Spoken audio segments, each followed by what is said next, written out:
Hello and welcome to a special episode of the Property Roundup here on iPropertyRadio with myself, Carol Tallon. I'm delighted to be joined for the first time in 2024 by my co-host Emmet Creighton, Client Partnership Director with Daft.ie. And today we're coming to you from the offices of I Am Sold bidding platform in Galway with Director Patrick Folan and Property Consultant Kevin Hasset. You're very welcome all. Thank you so much, and thank you for allowing us into your office.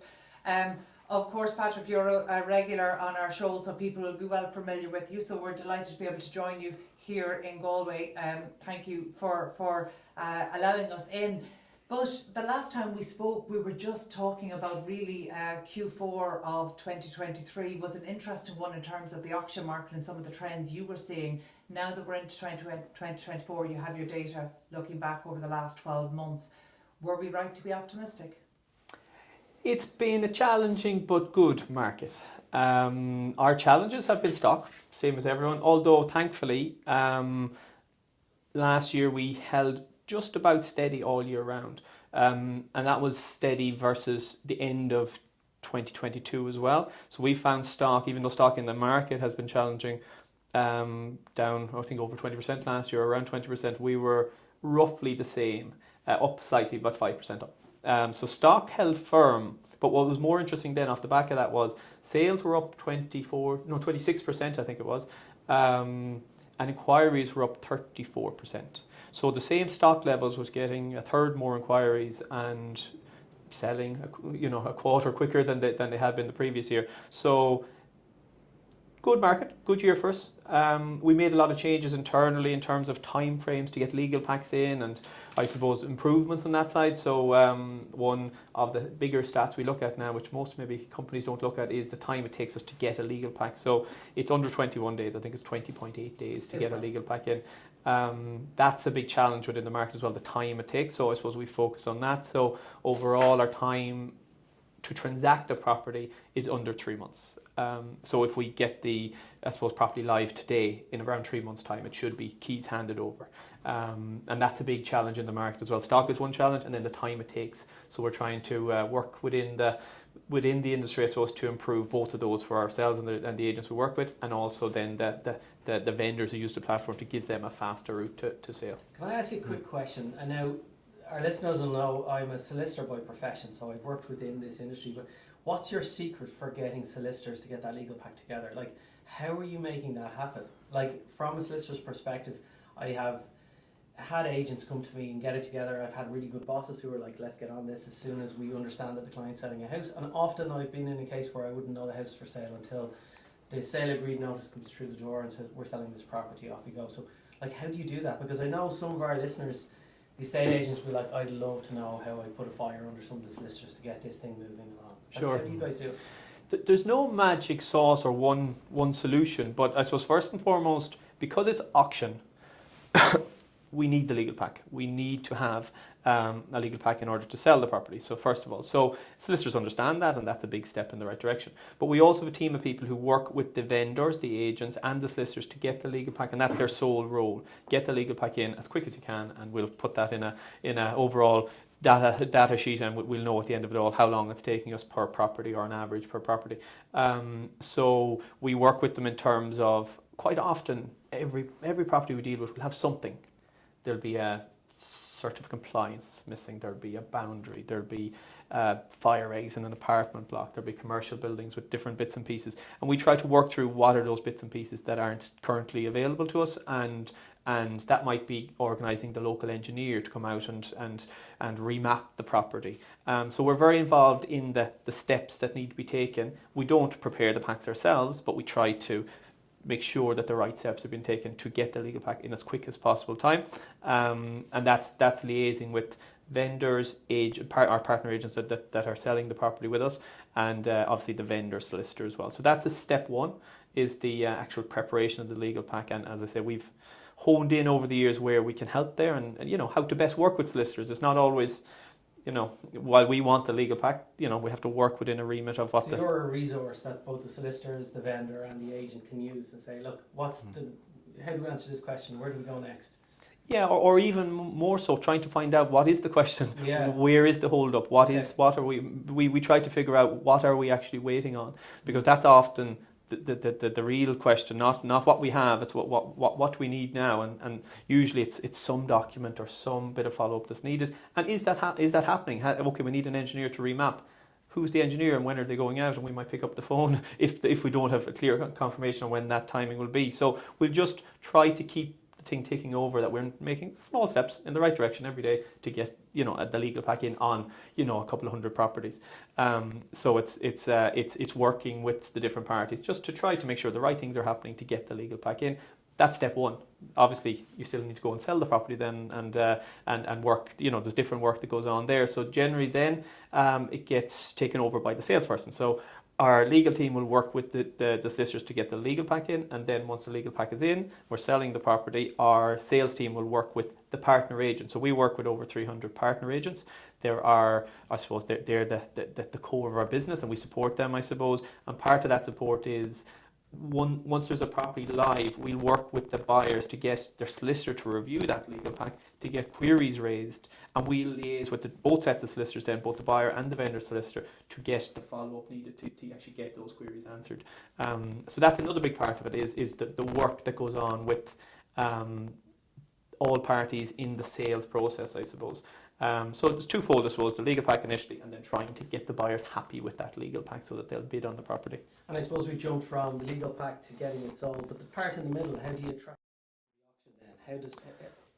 How do you do that? So obviously, once it goes live, it goes into all of the partner agents' advertising and all of our advertising. So what that looks like is, obviously, Daft.ie is the biggest search engine, so we'll use them. We advertise in different newspapers around the country. We advertise in Rightmove in the UK. We advertise in Property Pal in the north. We're in the north the last 4 years as well, so we're involved in that market. So it's quite large, I suppose, marketing. So the property platforms, plus in Ireland, UK, Northern Ireland, plus some newspapers on top of that as well. And the marketing fee for that, is that? We don't charge anything up front, actually. That's the big USP with us.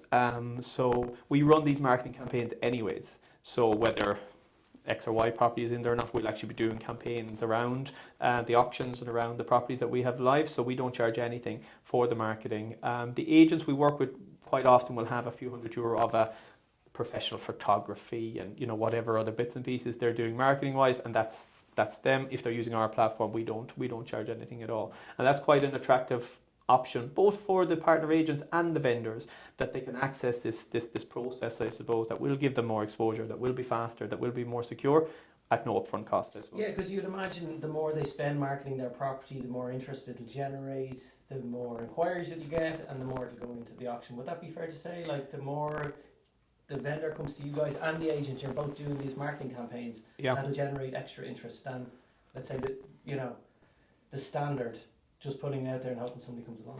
Yeah, and I think we know the bulk of the interest is going to come through the online portals. So that's the Dafts and the other portals that are out there.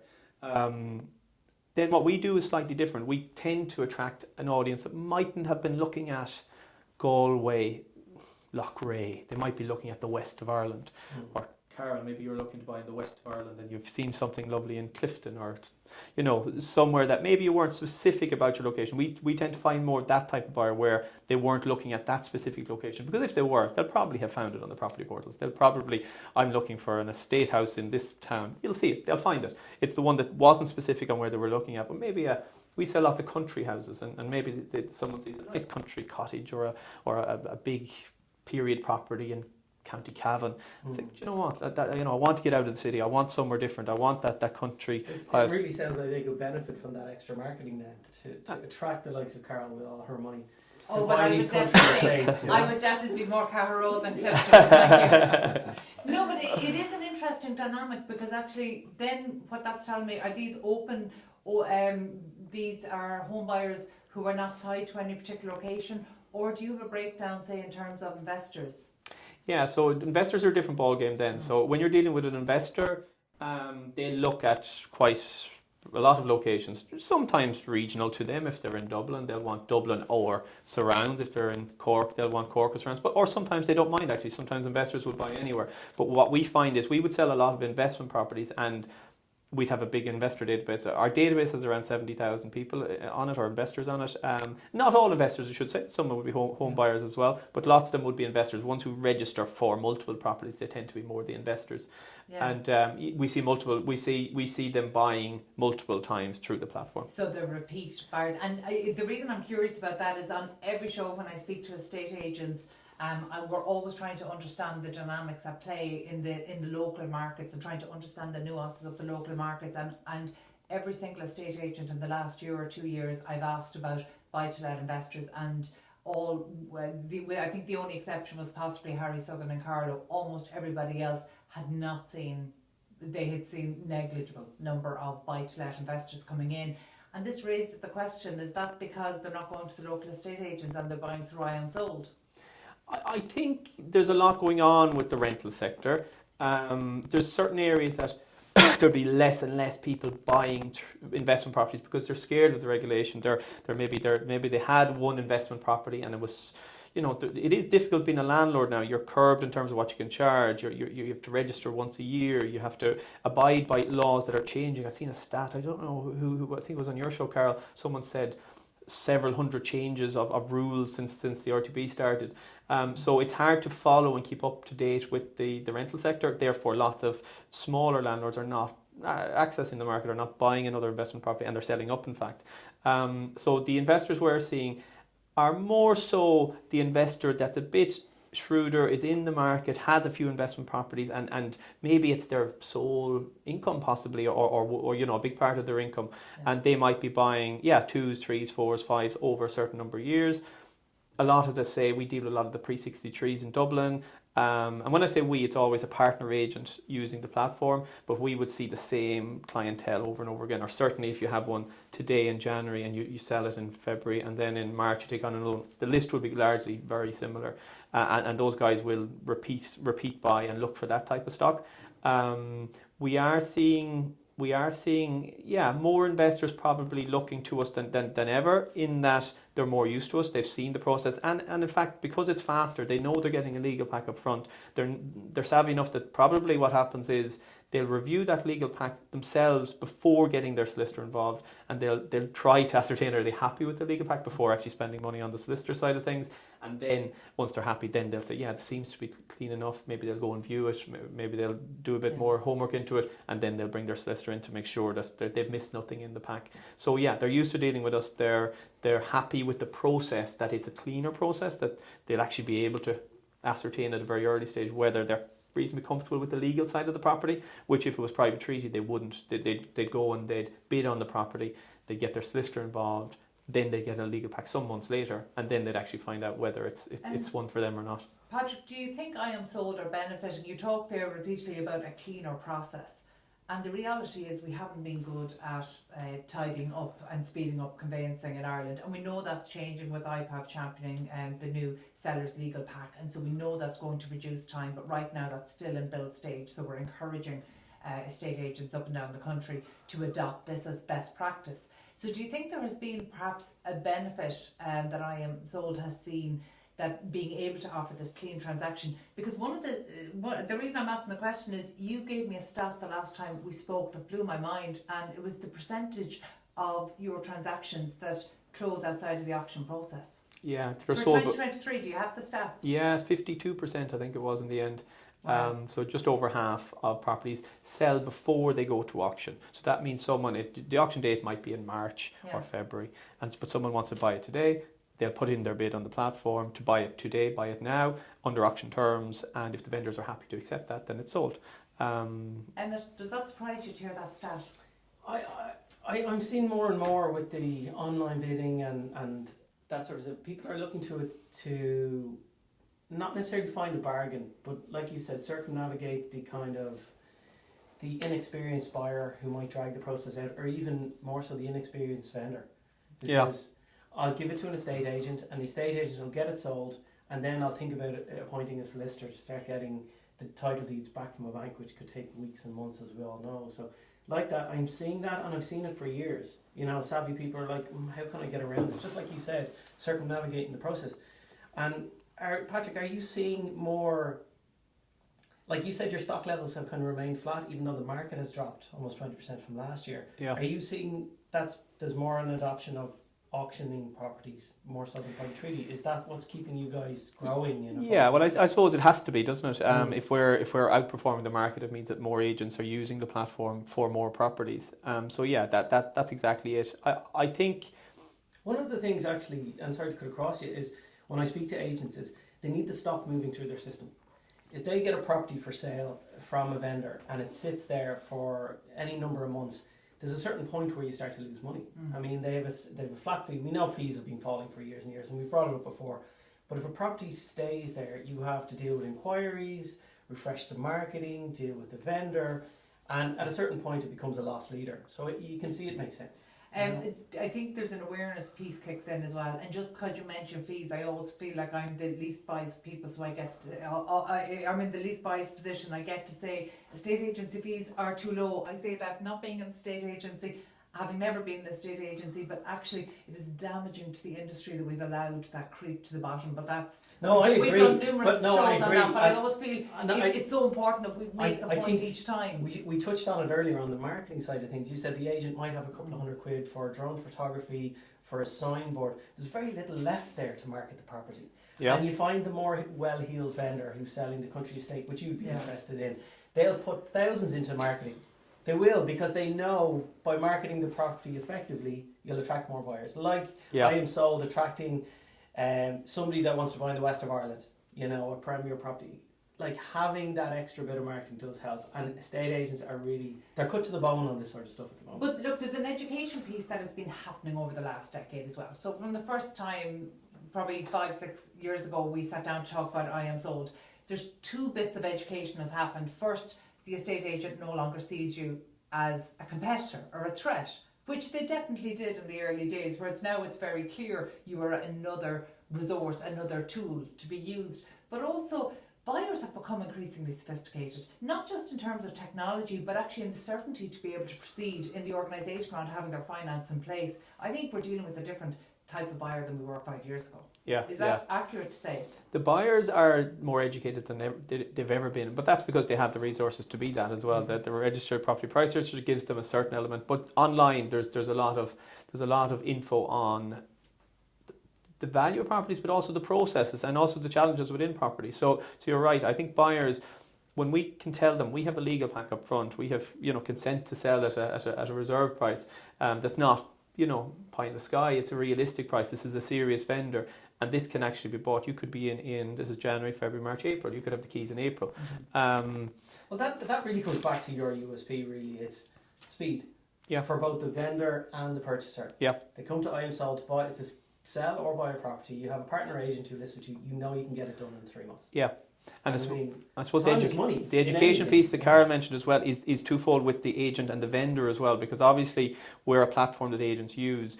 I suppose they've grown in their confidence of the process maybe and their experience of us, and therefore are better able to educate the vendor on actually this is the process that could work for you. So that education piece I think is something that has happened in the last few years, which is why we're seeing a bit more stock on the platform than maybe the market norm. So I think it's largely around that understanding and knowledge of it. A culture piece as well, though. I mean, I think I Am Sold, like so many of the prop tech innovation that we've seen, it just shows that it's not just about the best solution. It's not about speeding up the process alone. You have to bring the market along with you, and that's the market on both sides of supply and demand. That there is an education piece that helps to change the culture, and I think in a way, maybe when we started talking about prop tech back in 2016, 2017, we maybe underestimated the culture change that had to happen. And to be fair, I feel like I've been having conversations, Emmet, with you and Patrick with you on this particular topic, so I'm really curious about the next generation. So Kevin, you've been very silent as this conversation is going on, but I'm very aware that actually what we need to do is harness the next generation of talent coming in, and you absolutely represent that. So you might just tell us a little bit about your background. Thanks, Carol. Yeah, I suppose I had an interesting transition into this industry in regards to my background came from organic farming. Quite throughout my 20s, it would have been organic farming. I actually got my first job in sales in 2019. working door-to-door selling electricity. So I did it for 2 years. I suppose interesting experience initially. First few doors, first few weeks were a bit scary, but eventually get beyond actually being able to talk to strangers and develop the actual skill process of how to get a sale. So from there, I suppose, when COVID hit, I couldn't work on the doors anymore. It wasn't possible, and that's when I went and got the opportunity for the apprenticeship here with I Am Sold. Well, talk to us a little bit about what the apprenticeship model is, because that's still relatively new in Ireland. So there'll be people listening in, who came by more traditional routes, and still some who came by what we would call the sit by Nelly approach, who came in that were legacy, maybe into intergenerational firms. But talk to us a little bit about what made you think, because organic farming into estate agency seems like a really big leap, even with that transition. What was it that made you look at the apprenticeship programme and think, yeah, that's something I could tackle? I suppose it was an interesting one in that I was going to houses every day. In terms of door-to-door sales, that's kind of where I got the interest in houses. I suppose in sales, you're always looking to progress to the next level. And for me, from being on the doors, actually having the opportunity to sell a house is probably something that really appealed to me. So when I seen the apprenticeship online and come up, I applied for it, and I suppose it was a great experience from the point of view of actually having in-office experience here, dealing with customers, dealing with vendors, solicitors. So take us through your week in terms of learning and then in the office knowledge. Yeah, I suppose it was a day a week in college for me in Athenry in the GRTB. So I had the balance of, let's say, college and 4 days in the office. And I suppose you're learning the theory in college on a Wednesday. We used to go to college on a Wednesday. And you're applying it into your practical work here. So you're getting the experience of day-to-day learning in property and then being able to see how the theory applies to it. Fantastic. And I shouldn't be surprised that you landed in I Am Sold, because obviously, Patrick, and from previous conversations we have, you're a huge advocate, more than an advocate, for the apprenticeship programme. So you might just give people listening in an overview, because I think this is a really exciting industry, and as it's become increasingly regulated, maybe people feel that there are barriers to entry. So how can we as an industry together actually make this more attractive for the next generation coming in? Yeah, so it was brilliant to see the apprenticeship course being launched. 2018 they launched it in Dublin, following year Cork, and the following year Galway. The background, or my background, would have been a course in GMIT about 20 years ago when I did the 3-year diploma. And shortly after that, or a few years after that, they stopped the course completely because demand dried up in COVID. Or sorry, not in COVID, in the recession. And we then introduced regulation, which meant you needed a license to work in property. So from going to having courses around the country to no courses, and then in and around the same time was actually you need the course to work in property. So it was a real industry problem that was going to cause a big problem if it wasn't solved. So there was some options. IPAV have a course, SCSI have a course, but they were limited. And I know IPAV is in Tallon, Dublin, and it's a very good course, but for someone in Galway it wasn't really that practical. But then they launched the apprenticeship course, which was a really good fit for the needs of the industry. So 1 day a week in the course, lots of coursework, lots of projects, and it's something actually has been involved in the steering group for the course. We've tried to manage, because it was actually quite a heavy workload on a lot of the students. I know, Kevin, when you got involved in it, it had been reduced a little bit. I think the year prior to that, it certainly would have been. It was heavier again. So introduced the course, 4 days a week in the office. That's a brilliant learning process of being in your course, doing lots of projects on the industry. And I know you've done marketing and building and law and valuation, so getting an understanding of it in the course, but then actually seeing it in practice in the office. Brilliant entry into the market and into the property industry. And what we've seen was, in the earlier years, there was lots of people within the industry who maybe wanted to get licensed but didn't have maybe a good route to do that. They got on board in the apprenticeship, and lots of those got qualified. Now a lot of them are qualified, and now we're seeing lots of school leavers. We're seeing the age cohort has changed massively. So I think the biggest cohort of people is now around the 20 to 30 bracket, and the next two is below 20, and similarly to 30 to 40. That wasn't the case at the very, very beginning. I think the largest cohort was 30 to 40, and there was quite a lot of 50s plus as well. Do you think that was representative of people who had actually been working in the industry Very and much were so. just looking to Yeah. progress? Yeah, and we've seen that ourselves with businesses we would work with, obviously, that someone in their office would have actually liked to become licensed to do more within the business. And it gives you that legitimacy when you have people coming through the door. And I'd like to dig into the apprenticeship just a little bit with you, Kevin. Yeah. The working in the office, like you said, Patrick, it gives you those, and you say soft skills, but they're very difficult, like the confidence and, you know, working in a professional environment and treating your clients with respect, all that type of stuff. You can have somebody very bookish and they can get in and they can ace all the exams, but that sort of stuff comes really difficult to them. Yeah. And do you feel that helped? Absolutely. I suppose initially just talking on the phone, learning how to talk professionally, you know, that's a big experience in itself.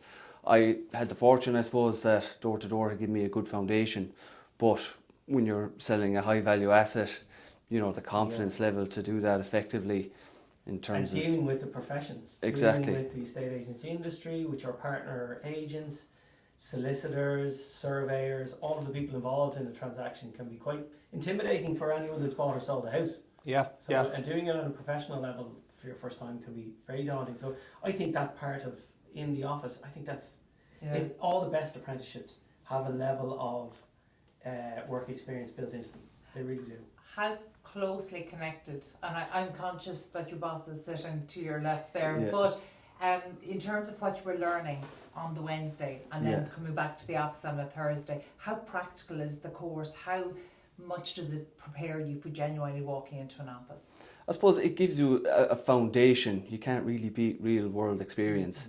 That's the one thing I will say. I suppose from the office itself, it's day to day. You get the skill set, repetition over time, and in dealing with, as you say, solicitors, different professions, and eventually you build up the confidence that you're able to deal effectively with them over time. So the course does itself help, but you really can't beat the real world experience. What was it a little easier for you than maybe some of your younger colleagues who hadn't had a profession before or hadn't cut their teeth in probably the most, you know, daunting sales job there is, calling door to door? I suppose it would have been, I would have had kind of a benefit in terms of that. In my door to door training, I would have trained others as to how the sales process worked. So to transition into this industry, you know, it was a matter of learning the ropes really and how the process works, as you say, from just dealing with engineers and getting legals together and queries and dealing with viewings and whatnot. So it was just learning that skill set. But certainly, I suppose, in comparison, a lot of my classmates would have probably been in property management. We had a few people that were in sales also. So, you know, I would have kind of learned from them also their experience dealing with just property management and lettings. Interesting. Yeah, which is its own industry in its own right. Like, it's very useful for you being on the steering committee for this to hear firsthand and say that's completely useless, that doesn't work, why are we doing that? Yeah, and I suppose we have to be conscious. Obviously, we're in the sales business, but within the course, they need to accommodate all the different licenses, A, B, C, and D. But I will say I've got some really good feedback from Kevin and from some other the apprentices that has been implemented in the course, such as too many projects. That was something that kind of came from us and other people as well, that there was feedback, and that's been nice to see that the feedback. So we've a really good group in the steering committee. We've Maeve Hogan, we've Pat David, we've got some really good voices within the industry, and then lots of representative from employers and course coordinators as well. So we get together, we have a Zoom conversation generally these days. We talk about how the course is going, what the feedback is, and what changes we can make off the back of that feedback. So that's been something that's been really satisfying to see those conversations come to actual real change for, I think there's 250 students or a little more than that now going through first and second year between the three centres, that's making a real change to their lives and improving the quality of what is a very important course within the industry. Fantastic. I'm delighted that you brought up about the different licenses, because actually we're going to be doing a show in about 2 months' time with IPAV around the buyer's agency in Ireland and why that isn't used more. I mean, it's provided for under the licence. It's clear that buyers want more support and in some cases are willing to pay and are in a position to pay for it. And yet it's something that could be a lifeline for rural estate agents where there's no pipeline of new homes, and in terms of second-hand homes, the marketplace is quite slow at the moment, so it could really be a lifeline for rural agents and they're not using it. So Kevin, in terms of the course that you were on, are there many people who would have trained with you that are even exploring the route of buyer's agency or anything outside of the traditional sales and lettings? I suppose there are a couple. One of my classmates I spoke to recently is actually working in Dublin now for housing needs. She was in property management previously.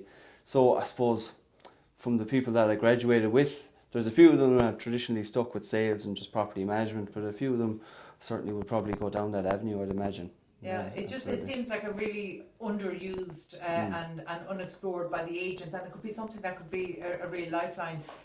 Kevin, tell me, what surprised you the most coming from organic farming? And you're absolutely right, I'll be more doing the reverse to what you're doing, Kevin. But coming from that and the background that you have, what surprised you most when you started to work with property? I suppose the difference is how busy things can get, which is great. You know, it's great to be busy. I suppose when you're working on the farm, it's just you have your task for the day and that's done. But with property, you know, there's a variety of tasks you can do. And I suppose that's one of the things that attracted me the most, was the variety in the day-to-day. Your organic farming is what it is. Cattle are fed and whatnot, and the day is done, you know. But the day in property, there's always something new. There's always some challenge that will come up that you have to overcome just to move the process along and to get the sale achieved, you know. So Kevin, that's so interesting. Yeah. Organic farming must be very different to traditional farming, because it has never been my experience growing up on a farm that the day was ever done.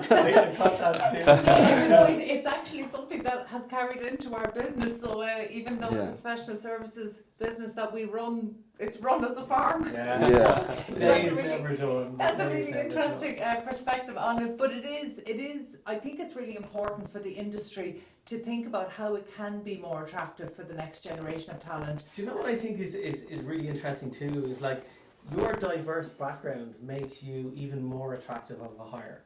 You have a sales experience. You've worked in organic farming. Those type of dynamic people, I think, make the best colleagues anyway. And then in particular professions, they can hone them skill sets that, say, a traditional trained background, and coming from, say, a legal background, you have people who are excellent in school, excellent in college, excellent in the law society, and become excellent lawyers. But they're terrible salespeople, terrible at business development, you know, but they're excellent lawyers. So the most dynamic people tend to be the best. I'm kind of curious, Patrick, with the industry, with this apprenticeship, we're going to start seeing a lot more different people entering the profession. Will it make hiring a little different? Will, you know, if somebody has an apprenticeship with their qualification, or somebody that went down the classical route of getting educated and then stepped into your door, they're going to know very little. They'll have the piece of paper and they'll have the education behind it, but they won't know how to maybe answer a phone or win a piece of business. Like, I often say that about my own education. So I did 4 years straight out of school into property. I wanted to do that, and I decided I would do it. And I came out of that 4 years with loads of paperwork experience and knowledge, but very little practical experience.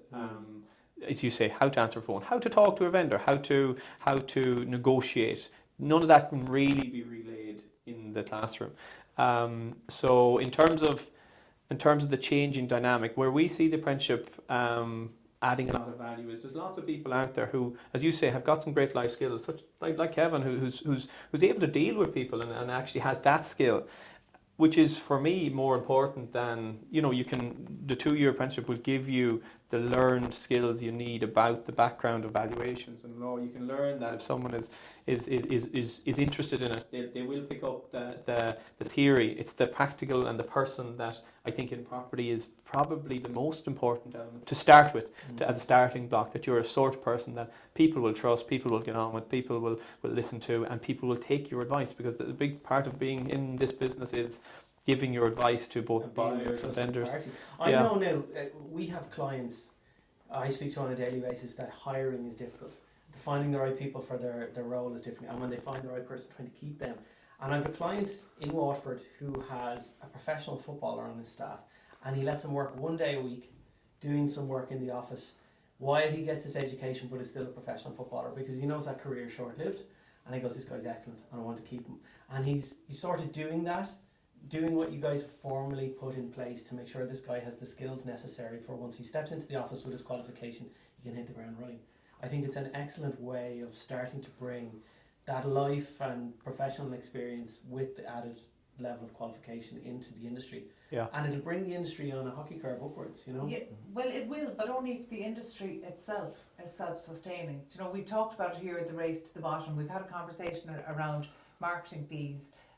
You know, I genuinely think the industry itself has a problem that it is not making itself self-sustaining. It's almost eating It'll be its part own of the tail. process. You'll have people like Kevin coming in with your background and say, well, organic farming is, we can't keep cutting the prices because organic farming is more labour intensive, you can't use toxins and so it's more expensive.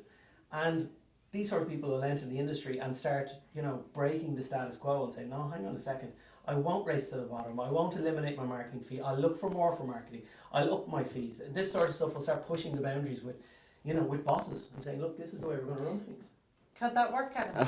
I want that to be the case. So, is there an appetite? Is there a realisation among your cohort? Okay, listen, why are we doing it like this? This is. Do you see things that could be changed? With a new perspective and. Look, I suppose I imagine for myself, what am I now? Nearly 3 years in the industry, and I suppose it's been a lot of learning over those 2 years, 3 years now coming up. So, I guess it would really, to be fair. So it takes a little while to get your feet under the table to actually see how it works. Exactly, so it does. So you can break it and make it better again. I suppose, as you say, it goes back to having the confidence and the experience behind you as well. And for me, even I'm learning every day, even still. It's one of those that over time, I think eventually you could see that happen for sure. I think it's a really good point, getting that confidence, because it's those sort of voices who will change the industry. And there is an issue around fees, and I'd be a big proponent or voice in terms of the fees for agents. I say to agents, we talk to agents daily, and it's a big part of our job, is the fees are going to a level that is unsustainable in the long term. And you have to look at are you profitable at the end of the year? Are you able to make ends meet? When we started out 12-ish years ago, the fees were maybe 2-ish%, 1.5%, and then maybe down to 1% in Dublin, in some areas. Whereas now it's almost 1% in most areas, 1.5% if you're lucky. So it's gone from kind of 1.5% to 2% to probably 1% to. I've seen it drop below 1% where there's new entrants coming into a small market, and it is such short-term thinking. Yeah. And it doesn't serve buyers, it doesn't serve sellers, and I think there's a conversation that needs to happen where actually the industry or consumers need to understand that if they want a streamless property transaction, then that requires technology, it requires educated people, it requires processes and efficiencies that actually demand investment. And I think, and I've probably seen it more from the perspective of PropTech and seeing really good innovations not be adopted because there's no margin to adopt it. And if we are in an industry that isn't leaving itself enough room to invest in improvement, that's not a sustainable industry. Yeah. What I think will happen, and it's only my own musings, is that you will see forward thinkers like you guys bringing in this business and taking on apprentices with life skills that are very transferable. You'll dominate, and the people that won't change will fall away. I'm seeing agents immediately negotiate away their marketing fee for fear of losing an instruction. And then also that instruction staying on their books for 6, 8, 9 months and it being a loss leader. Yeah. So, cutting their nose off to spite their face often.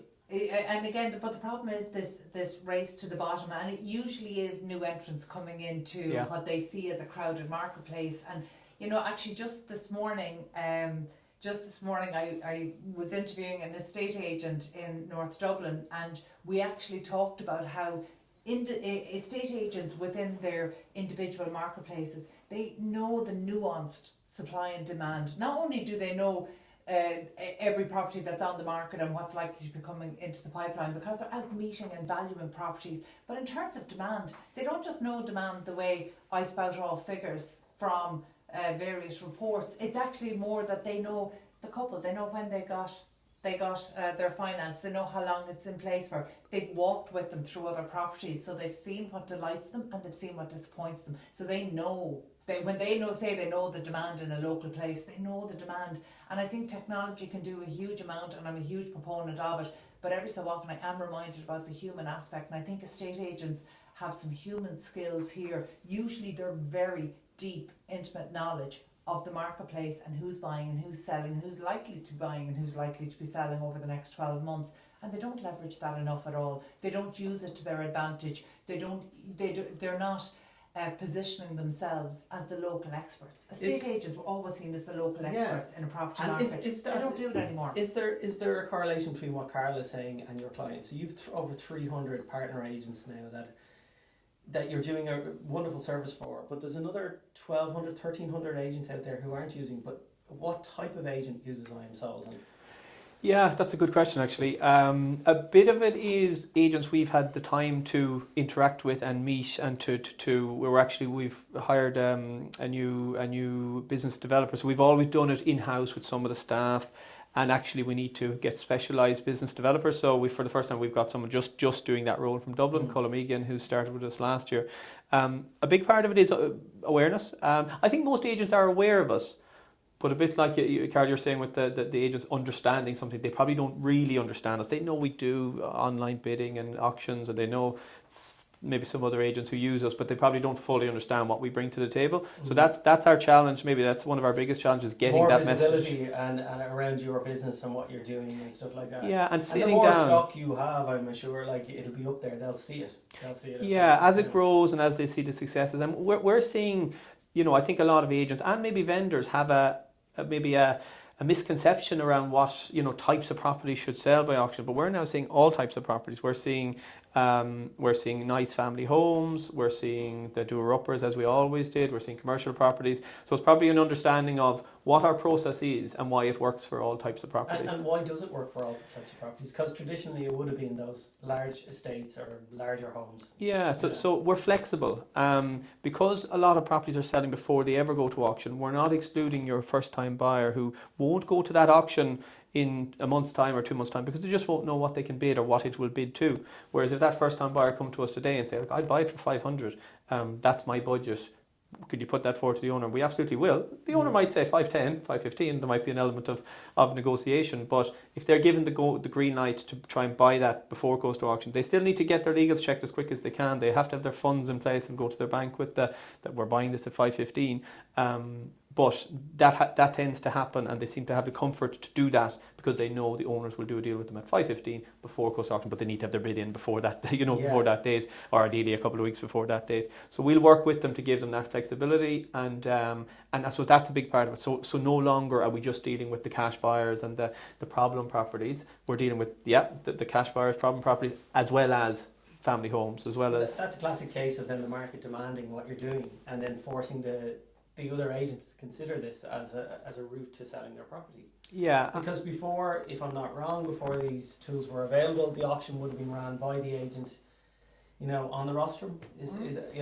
Yeah, for the odd one that did auctions, not a lot of agents did actually auctions because it is a specialised end of the market and not necessarily suited to all properties. If you're running an auction in a local hotel or function hall, you're really going to auction on that date. Are you putting that nice family home into that auction? Probably not. They're probably never going that way. Will they use our platform for it? They may do if the vendor would like a faster, streamlined process. So that's the difference, I suppose, is that traditionally, even though auctioneers had the option of going to auction, they wouldn't do it with a big percentage of their properties, whereas now with our platform, it's more vendor-led. Would the vendor like a faster process? Would the vendor like a more secure process? And if they would, then this is an option for them.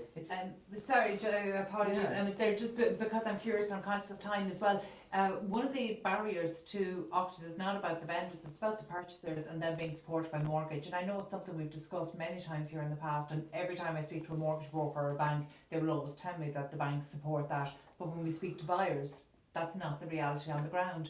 So have you a breakdown in terms of the properties, your 48% that does go to auction? What breakdown of those our mortgage. are mortgage? That's a good question. I know our breakdown overall, which is just under 60% but now. If 52% are being sold prior to auction, it's a slightly different process. Yeah, and it's true. And actually, that's probably a bit of data that would be interesting. It'll take a little bit of work to get there because we don't have process in place to calculate that. I'm going to give you a guesstimate. It's going to be a good bit less. So our average is probably 60. Well, sorry, it's just under 60% overall of ones that are sold pre and at auction. At auction, I'm going to say a lot less. I'm going to say more like 10 to 20%, something in that range. of the how ones that are at auction. How can we get the banks and the mortgage providers to step up and deliver on what they say they're doing? How can we actually make it so that home buyers feel confident, mortgage home buyers feel confident bidding at auction? It's challenging. I suppose the first biggest challenge will be they don't know what their purchase price is going to be, so they have to go to the bank to say, I'm going to bid on this property at auction. Unless they have a very big budget that they know they're well within it, they don't know what they're going to spend on the property. So that's one challenge, I suppose. And if they're marginal on, I suppose what they can definitely borrow, because they can get their loan or they can get their agreement of principle, and they can get it for 515. They would still need to go to the bank to make sure that 515 is definitely there. Number one, and then number two, the challenge around the growing demand of the banks in terms of the legal paperwork, I suppose. So that's been a challenge, and that is a challenge. So whatever the banks want becomes what a property needs, I suppose. And I suppose getting those legal packs better organised and streamlined is a challenge for the market as well. So the solicitor needs to be very comfortable that they have everything that the bank could or may want in order for them to allow the client to draw down the funds. So the solicitor side of things and the legal pack side of things has to be maybe a little clearer as well, because it is challenging for a solicitor to say, yes, you're 100% confident that you can bid on this property, you can put down your 10%, which is a contract deposit, non-refundable, and the banks will lend. So what do we need to do? I think those two things is more certainty on that funds are available, and maybe more certainty around the legal pack as to what the bank require, and yeah, I suppose that's a bit of a grey area at times. That feels like, but that genuinely feels like a solvable problem, that actually we can see the tightening up of the legal sellers pack, not just through I Am Sold, but actually through the new Sellers Legal Pack bill, hopefully will be enacted in 2024. Again, we really want the industry to treat that as if it is in now, so that we're all striving for best practice. But that feels like a disconnect that should be easy enough to connect, and I just wonder, is the motivation missing to do that, and is that something that you champion yourself? Yeah, so there's definitely a challenge within the banking side of things and the mortgage side of things. It is taking quite a long time, and that time is actually another factor, that if there's an auction in 2 weeks' time and the buyer sees a property today, they're very likely to bid on that property. They'd need quite a bit more time to maybe get themselves fully happy with the bank. Historically, one of the challenges within the Irish market is there's a lot of baggage within the planning and the property and the legal side of things. We're not like the UK, where they have had it very streamlined for a very long time, and it's simple enough process. So there is that challenge, even though, Carol, you're right in saying on the face of it, having a legal pack ready, that should be straightforward enough. But the challenge we have then is you could have a right of way along the back boundary of a country property. Will the bank see that as an issue? Will they not? Actually, we don't know until we go to the bank and they decide on a given day. So there's a lot of grey areas that in certain properties will throw up as we really would want to get this sanctioned by the bank. So maybe we need a lot more clarity around what is allowable and what is not, for certain properties that might have tweaks or quirks. And I would suggest the other thing we need is a lot more competition in the Irish marketplace across mortgages, because it is ridiculous in 2024 that we have a contracting mortgage market. It just doesn't make sense. But look, there's only so many problems we can solve today. I am conscious that we do need to wrap up. Patrick, just I suppose finally, thank you so much for allowing us into the thank you, Carol, for coming in. Yeah, it's great to have you. Absolutely beautiful, great, very impressive. Just maybe for people who are thinking of potentially buying or selling in 2024, what are your expectations? So again, interesting year ahead. Interest rates have obviously gone up hugely in the last year, 18 months. That's providing an element of suppression to the market, but appetite seems to be there. You come into January and you think, how are we going to go? This is going to be interesting to see how we're going. Inquiries are way up in January. I know, Emmet, you said similar stock wise. We discussed this before we went on air, that we've had a 36% increase year on year for January, from the 1st to the 16th of January, and it's our best year in 16 years. Is that an increase in inquiries? An increase in stock going onto the Daft platform. Fantastic. So how far in advance would you guys list with us, with Daft, before you go to auction? It's case by case. Yeah. On average, a property sold within 6 weeks, so you can say it's probably sometime around the 6 week mark. But it's case by case. Some properties will be gone in a week or two because there's been a flurry of interest and bids have come in. And Do you have say we'll put it up and we'll have the auction in 3 months or? No, generally what we do is we put the property live under pre-auction marketing where we don't have a date set, and then give it a few weeks of marketing to assess the interest, I suppose. Mm-hmm. If there's lots of interest, then you set a date for maybe 2 weeks' time, etc. If there's not a lot of interest and you're dealing with one or two, you're probably giving it another bit of time to see where are we with this one or two. Are they going to bid on it, and maybe it'll be sold before we ever go to auction, or are we going to build momentum, and is there going to be... Is there a sweet spot, do you think? Like if other agents are listening to this, they'd be like, I'd really like to know if there's a sweet spot where I should put it up for a couple of weeks before I set the date, or is it really you measure on inquiries? No, I think the question you're asking is if there's one you're very confident is going to be, like sometimes we get a farm of land, you could have 50 acres, and we know there's going to be good appetite because the local agent knows, and as Carol said earlier, really understands the buying pool. So we're saying, what's the sweet spot for that? It's between 4 to 6 weeks. 6 weeks is probably closer to right, I think, particularly if there was maybe a building on it or something like that, to give it a bit more time for research around, the buyer's research around the legal pack around that. But 4 weeks for just land, 6 weeks if there's a building on it is probably about right. That's very interesting, yeah. Super. Thanks a million, Patrick. As always, I always appreciate Thank your you both, insights. yeah. Thank you very much. Thanks very much. Kevin, it was an absolute pleasure to meet you. It's so exciting to see the next generation of talent coming in and hopefully shaking up the market. And I suppose the most important thing I would like to know now, because you're 3 years or in your third year into this journey, would you recommend it to a friend? Would you recommend a career in property to a friend? I would, absolutely, yeah. And I know I kind of came a non-traditional route some ways, but absolutely, it's very rewarding. It's a challenging career, but no 2 days are the same. It's full of variety, so I absolutely would recommend it. Yeah. Fantastic, and I promise you I'm willing to commit to a knowledge share of sharing any property tips I might have picked up along the way in exchange for organic farming. Very good, If yeah. you're happy to enter into that kind of a deal, I would be delighted. Thank you so much. We could do that. Thanks very much. And Emmet, as always, I'm so delighted you were able to join us today. I feel like we've touched on so many topics, just scratching the surface of topics that 100%, are really bigger conversations that the industry needs to have, and they're not having, and there's no one really to facilitate those conversations. I know, similar to Patrick speaking to 300 agents, I know you spend your time speaking to agents. We've touched on some of the problems. What are the biggest problems that we need to focus on for estate agents in 2024? I think one thing that comes up constantly with the agents I'm talking to, well, just a bit of feedback on our show. I get a lot of feedback per week on the show, and they're like, these are the nuggets I want to hear on the next one. So if I'm asking a couple of questions that are agent specific, they're asking me to ask you. Agents love to know the little bits, the little nuggets they can take home, so we'll continue to do that. But one thing that comes up constantly is, how do we increase fees? And it's not something like Daft can do, or but the knowledge share, as Carol puts it, is the best way to do it.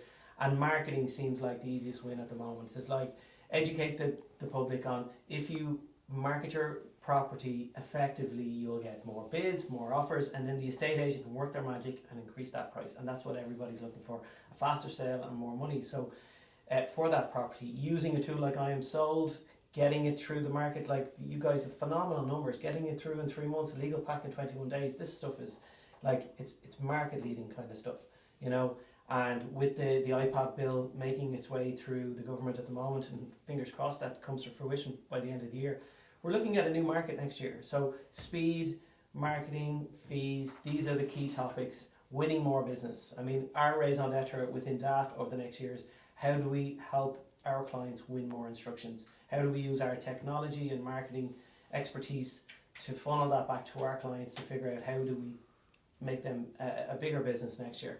And as I said, really good green shoots for January.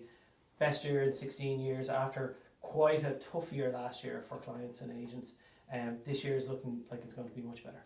Hopefully so, and I know we'll have plenty of opportunity to discuss it, because we're going to be meeting at least once a month at various places. Today we're in Galway, last time we were in Kildare, we've been in Dublin, I know we're heading to West Cork, so I'm really excited. Yeah. So if there's any agents around the country that would like us on our road trip to drop into the office, my only requirement is that you have good coffee.